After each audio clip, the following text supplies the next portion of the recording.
One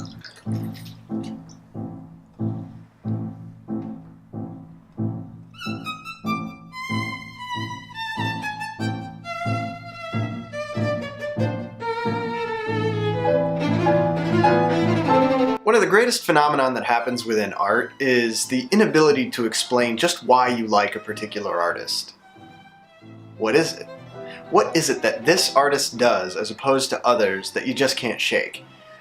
There are probably a ton of things that you can pinpoint about a certain artist's style, method, madness that you like, but what is that other thing? That thing that just draws you in emotionally? That is the real beauty in art, that connectivity. That way that, for you, certain art moves everything out of the way to clear a path to someplace specific, someplace important. When I see Aaron Douglas's work, I feel like there isn't anything in particular about any individual element of his process that makes him stand out, but when all of those individual elements are put together in just that certain way that he does, I realize that if I am ever somebody who believes perfection is attainable in art, here it is. The simple, graphic, two-dimensional, silhouetted figures, the narrative approach to the composition, the oddly cohesive blend of African, Egyptian, and Greek stylistic elements, the kinetics, the intensity, the powerful dignity of the characters.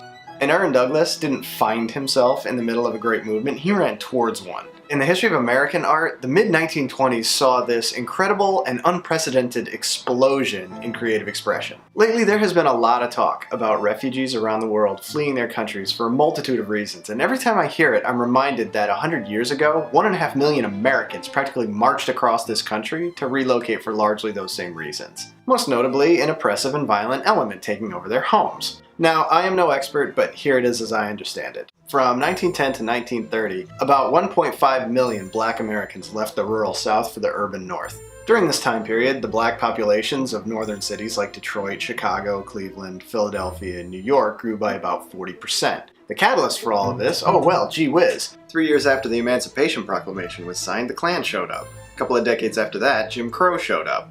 Congress's pesky habit of shooting down anti-lynching legislation and a surplus of well-paying industrial jobs in northern cities as a result of World War I took black Americans from being primarily a rural demographic to an urban one. It was called the Great Migration. Aaron Douglas's work consistently represents themes of relocation, separation, the removal of heritage of the past, the eventual settlement and determination of progress through work, struggle, industry, and labor.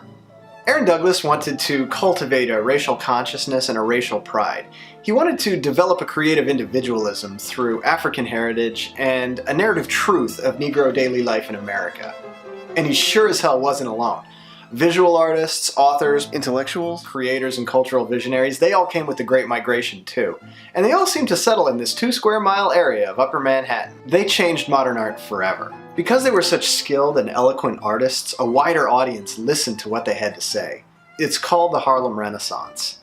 The Harlem Renaissance. It just sounds romantic, doesn't it? The first time I saw an original Aaron Douglas in person, I cried. It is the purest kind of thing that can happen with art. I don't know what it is about Aaron Douglas's work that affects me so much on an emotional level. I could have spent this entire episode talking about his color layering. There are these radical changes in light, air, sight, and sound that together chord a harmony.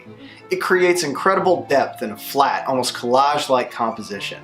It translates action, vibrations of power that highlight the character's strength and impact of the moment. All Americans are blessed by black creativity. Fact is, black America decides what's hot and what young people get excited about. And it's done by creating skillful art that allegories the black experience. The only reason I learned anything about the Great Migration, the Harlem Renaissance, or the legacy that they have is that I like Aaron Douglas's paintings. And the more obsessed I became about the images, the more I needed to know about the subject matter. The more I found out, the more understanding I got about the time he was living in.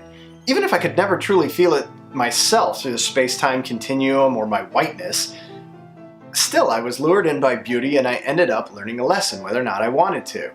When it comes to great art, isn't that the point?